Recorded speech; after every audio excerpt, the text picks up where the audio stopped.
दित्य रुद्र संहिता के चतुर्थ कुमार खंड में चौथा अध्याय। पार्वती के कहने पर शिव द्वारा देवताओं तथा कर्म साक्षी धर्मादि को कार्तिकेय के विषय में जिज्ञासा करना और अपने गणों को कृतिकाओं के पास भेजना। नंदिकेश्वर तथा कार्तिकेय का वार्तालाप। कार्तिकेय का कैलाश के लिए प्रस्थान। नारद जी बोले, हे देवादिदेव, हे प्रजानाथ, हे विदेव, इसके अनंतर फिर क्या हुआ? आप इस समय कृपा करके शिवजी की लीला से युक्त इस चरित्र को कहिए। ब्रह्मा जी बोले, हे मुने, इस प्रकार शिव पुत्र को ग्रहण कर उन्हें अपना पुत्र मानते हुए कृतिकाओं का कुछ काल व्यतीत हो गया, पर पार्वती को यह समाचार ज्ञात न हुआ।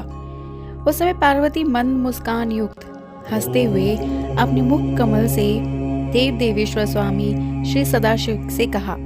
पार्वती बोली, हे देवादिदेव, हे महादेव, आप मेरे शुभ वचनों को सुनिए। मेरे पूर्व जन्म के अत्यंत पुण्य प्रभाव से आप ईश्वर मुझे पति रूप में प्राप्त हुए हैं। हे भव योगियों में श्रेष्ठ, आप मेरे साथ विहार में प्रवृत्त हुए थे। उस समय देवताओं के साथ आपने मेरी रति को भंग कर दिया था। हे विभो, आपका वह तेज मेरे उदर में ना जाकर पृथ्वी पर गिरा। हे देव, फिर वो तेज कहाँ गया? उसे किस देवता ने छिपा लिया? हे महेश्वर मेरे स्वामी, आपका वह तेज तो अमोघ है, कैसे व्यर्थ हो गया? अथवा उससे कोई बालक कहीं प्रकट हुआ? ब्रह्मा जी बोले, हे मुनीश्वर, पार्वती जी की ये बात सुनकर महेश्वर हंसने लगे और पुनः उन्होंने मुनियों और देवताओं को बुलाकर कहा। महेश्वर बोले, देवगणों, आपने पार्वती के द्वारा कहे गए वचनों को सुना। अब मेरी बात सुनिए। कभी न निष्फल होने वाला मेरा तेज कहाँ गया और किसने छिपा लिया, जो शीघ्र ही बता देगा, उसे कोई भय नहीं है, वो दंडनीय नहीं होगा। शक्ति होने पर जो राजा अच्छी प्रकार से शासन नहीं करता, वो प्रजा का बाधक है और रक्षक न होकर भक्षक ही कहलाता है। ब्रह्मा जी बोले, शिव जी की बात सुनकर देवगण भयभीत हो गए और परस्पर विचार कर शिव जी के आगे क्रमशः कहने लगे। विष्णु जी बोले, हे सदाशिव, जिन्होंने आपके तेज को छिपाया है वे मिथ्यावादी हों और भारत में जन्म लेकर गुरु पत्नी गमन तथा गुरु निंदा के पाप के निरंतर भागी बने। ब्रह्मा जी बोले, जिसने आपके तेज को छुपाया है वो पुण्य क्षेत्र इस भारत में आपकी सेवा तथा पूजा का अधिकारी ना हो। लोकपालों ने कहा, जिस पापी ने पतित होने के भ्रम से आपके तेज को छिपाया है वो चोरी के पाप का भाजन बने और अपने कर्म से सदैव दुख को प्राप्त करता रहे। देवता बोले, जो मूर्ख प्रतिज्ञा करके अपनी प्रतिज्ञा का परिपालन नहीं करता, वो उस प्रतिज्ञा भंग के पाप का भाजन बनता है। वही पाप उसे लगे जिसने आपके तेज को छिपाया है। देव पत्नियां बोली, जो स्त्री अपने स्वामी की निंदा करती है और परपुरुष के साथ संबंध बनाती है, वो अपने माता पिता तथा बंधुओं से विहीन होकर उस पाप को प्राप्त करे जिसने आपके तेज को छिपाया है। ब्रह्मा जी बोले, देवादिदेव महादेव, महेश्वर ने देवताओं के वचन सुनकर कर्म के साक्षीभूत धर्मादि देवगणों को भयभीत करते हुए कहा। श्री शिव जी बोले, हे धर्मादि देवगणों, यदि मेरे तेज को देवगणों ने नहीं छिपाया है तो बताओ कि मेरे तेज को किसने छिपाया है? मुझ प्रभु महेश्वर का वह तेज तो अमोघ है। आप लोग तो संसार में सभी के कर्म के सतत साक्षी हैं। आप लोगों से कोई बात छिपी नहीं रह सकती। आप उसे जानने तथा कहने में समर्थ हैं। ब्रह्मा जी बोले, उस देव सभा में सदाशिव की बात सुनते ही वे धर्म आदि कांप उठे और परस्पर एक दूसरे की ओर देखते हुए कहने लगे। भगवान शंकर का रति काल में भी स्थित रहने वाला तेज कोप के कारण पृथ्वी पर गिरा। वह अमोघ है, वो मुझे अच्छी तरह ज्ञात है। पृथ्वी बोली, मैंने उस असहनीय तेज को धारण करने में अपने को असमर्थ पाकर अग्नि को सौंप दिया। अतः हे ब्राह्मण, आप इसके लिए मुझ अबला को क्षमा करें। अग्नि बोले, हे शंकर, मैं कपोत रूप से आपका तेज धारण करने में असमर्थ था, इसीलिए मैंने उस दुस्सह तेज को कैलाश पर्वत पर त्याग दिया।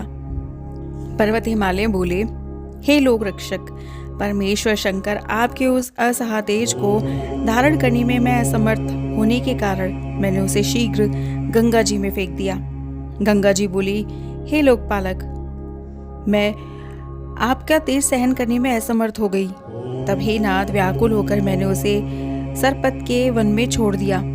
वायु बोले, हे शंभु, गंगा के पावन तट पर सरपत के वन में गिरा हुआ वो तेज तत्काल अत्यंत सुंदर बालक हो गया।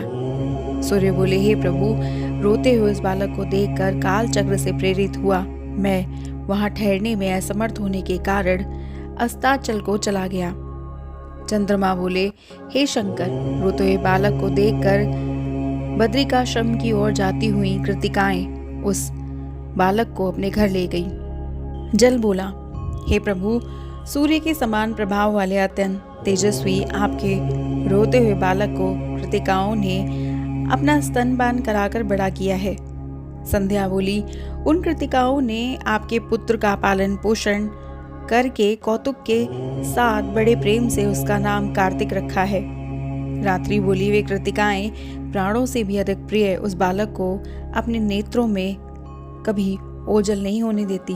जो पोषण करने वाला होता है उसी का वह पोषण पुत्र होता है। दिन बोला, पृथ्वी पर प्रशंसा के योग्य जितने श्रेष्ठ वस्त्र एवं आभूषण है उन्हें वो पहनाती है और स्वादिष्ट भोजन कराती है। ब्रह्मा जी बोले, उन सब बातों को सुनकर त्रिपुर सूदन शिव जी परम प्रसन्न हो गए और उन्होंने आनंदित होकर प्रेम पूर्वक ब्राह्मणों को बहुत सी दक्षिणा दी। पुत्र का समाचार सुनकर पार्वती अत्यधिक प्रसन्न हुई और उन्होंने ब्राह्मणों को करोड़ों रत्न तथा बहुत सा धन दक्षिणा के रूप में दिया। लक्ष्मी, सरस्वती, मैना, सावित्री आदि सभी स्त्रियों ने तथा विष्णु आदि सभी देवताओं ने ब्राह्मणों को बहुत धन प्रदान किया। देवताओं, मुनियों एवं पर्वतों से प्रेरित होकर उन भगवान शिव ने अपने गणों तथा दूतों को वहां भेजा जहां उनका पुत्र था। हे नारद, उन्होंने वीरभद्र, विशालाक्ष, शंकुकर्ण, कराक्रम, नंदीश्वर, महाकाल, वज्रदंष्ट, महोन्मद, गौकणस्य, अग्नि के समान प्रज्वलित मुख वाले दधिमुख, लक्ष्य संख्यक, क्षेत्रपाल तथा 3 लाख भूतों, शिवजी के समान पराक्रम वाले रुद्रों और भैरवों तथा अन्य असंख्य विकृत आकार वाले गणों को वहां भेजा। नाना प्रकार के अस्त्र शस्त्रों से सुसज्जित उद्यत उन सभी शिव गणों ने कृतिकाओं के भवन को घेर लिया। उन गणों को देखकर कृतिकाएं भय के मारे व्याकुल हो उठी। तब उन्होंने ब्रह्म तेज से ज्वाजल्यमान कार्तिक से कहा। कृतिकाएं बोली, हे वत्स, असंख्य सेनाओं ने हमारे घर को घेर लिया है, क्या करना चाहिए, कहाँ जाना चाहिए, महाभय उपस्थित हो गया है। कार्तिकेय बोले, हे कल्याणकारिणी माताओं, आप लोग भयभीत ना हो, मेरे रहते भय का कोई स्थान नहीं है। हे माताओं, मैं यद्यपि अभी बालक हूँ पर अजय हूँ, इस जगत में मुझे जीतने वाला कौन है। ब्रह्मा जी बोले, उसी समय सेनापति नंदिकेश्वर कार्तिकेय जी के सामने जाकर बैठ गए और बोले। नंदीश्वर बोले, हे भाई, हे माताओं, जिस कारण से हम यहाँ आए हैं वो मंगलमय वृतांत मुझसे सुने। जगत के संहार करने वाले महेश्वर से प्रेरित होकर मैं आपके पास आया हूँ। हे तात, कैलाश पर्वत में महान मंगलदायी उत्सव में सभा में ब्रह्मा, विष्णु, शिव तथा सभी देवता विद्यमान थे। उस समय सभा में भगवती पार्वती ने लोक कल्याणकारी भगवान शंकर को संबोधित करते हुए उनसे तुम्हारा पता लगाने के लिए कहा। शंकर ने उन सभी देवताओं से क्रमशः तुम्हारी प्राप्ति का उपाय पूछा। उनमें से प्रत्येक ने यथोचित उत्तर दिया। उसके बाद धर्म एवं अधर्म के तथा कर्म के साक्षीभूत सभी धर्मादि देवताओं ने भगवान शंकर को कृतिकाओं के घर में तुम्हारा विराजमान होना बताया। पूर्व काल में शिव एवं पार्वती का एकांत स्थान में विहार होता रहा।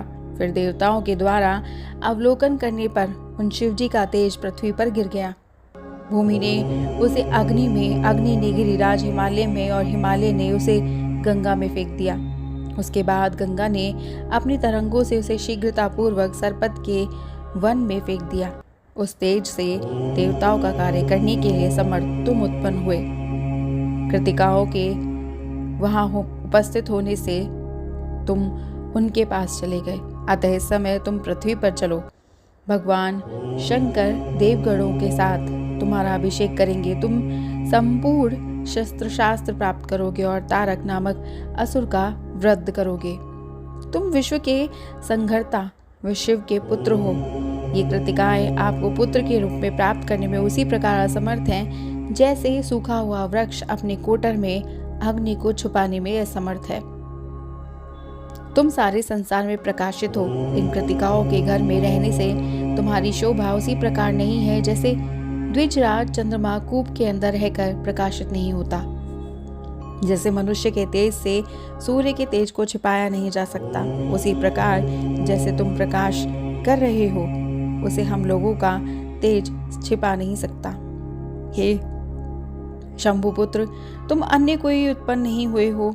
सारे संसार को व्याप्त कर स्थित रखने वाले विष्णु ही हो। जैसे आकाश में व्यापक है, किसी का व्याप्य नहीं है, उसी प्रकार तुम भी किसी के साथ व्याप्य नहीं हो, अपितु व्यापक हो। जैसे कर्मयोगियों का आत्मा उन कर्मों से निर्लिप्त रहता है, उसी प्रकार तुम भी परिपोषक के भागी होने पर भी योगींद्र होने के कारण निर्लिप्त हो। तुम इस विश्व सृष्टि के कर्ता तथा ईश्वर हो, परंतु इनमें तुम्हारी स्थिति उसी प्रकार नहीं रहती जिस प्रकार योगी की आत्मा में गुण और तेज की राशि स्थित नहीं रहती। हे भाई, कमलों का आदर न करने वाले सहवासी मेंढकों की भांति वे मनुष्य हत बुद्धि हैं और जो आपको तत्वतः नहीं जानते। कार्तिकेय बोले, हे भाई, जो त्रकालिक ज्ञान है वो सब कुछ आप जानते हैं। आप मृत्युंजय भगवान सदाशिव के सेवक हैं, इसलिए आपकी प्रशंसा जितनी भी की जाए थोड़ी है। हे भ्रात, कर्मवश जिन लोगों का जिन जिन योनियों में जन्म होता है उन योनियों के भोगों में उनको सुख प्रदान होता है। ये सभी कृतिकाएं ज्ञानवती हैं, योगिनी और प्रकृति की कलाएं हैं। इन्होंने अपना दूध पिलाकर मुझे बड़ा बनाया है, इसलिए मेरे ऊपर निरंतर इनका महान उपकार है। मैं इनका पोष्य पुत्र हूँ। ये स्त्रियां मुझसे संबद्ध है। मैं जिस प्रकृति के स्वामी के तेज से उत्पन्न हुआ हूँ, ये उसी प्रकृति की कलाएं हैं। हे नंदिकेश्वर, शैलेंद्र कन्या पार्वती से मेरा जन्म नहीं हुआ है। वे उसी प्रकार मेरी धर्म माता है जिस प्रकार कृतिकाएं सर्वसम्मति से मेरी माता है। आप महान हैं, शिव जी के पुत्र के समान हैं और मुझे लाने के लिए उन्होंने आपको भेजा है, इसलिए मैं भी आपके साथ चलूंगा और देवताओं का दर्शन करूंगा। इस प्रकार कहकर कृतिकाओं से आज्ञा लेकर वे कार्तिकेय शंकर के उन गढ़ों के साथ शीघ्र चल पड़े। इस प्रकार श्री शिव महापुराण के अंतर्गत द्वितीय रुद्र संहिता के चतुर्थ कुमार खंड में कार्तिकेय का अन्वेषण तथा नंदी संवाद वर्णन नामक चौथा अध्याय पूर्ण हुआ। और हमारा अगला अध्याय है पार्वती के द्वारा प्रेषित रथ पर आरूढ़ हो कार्तिकेय का कैलाश गमन। कैलाश पर महान उत्सव होना, कार्तिकेय का महाभिषेक तथा देवताओं द्वारा विविध अस्त्र शस्त्र तथा रत्न भूषण प्रदान करना, कार्तिकेय का ब्रह्मांड का अधिपतित्व प्राप्त करना नामक पांचवा अध्याय। इसे जानने के लिए सब्सक्राइब कीजिएगा हमारे YouTube channel voice of tales को। हमारी वीडियो को लाइक शेयर सब्सक्राइब करना मत भूलिएगा। हर हर महादेव।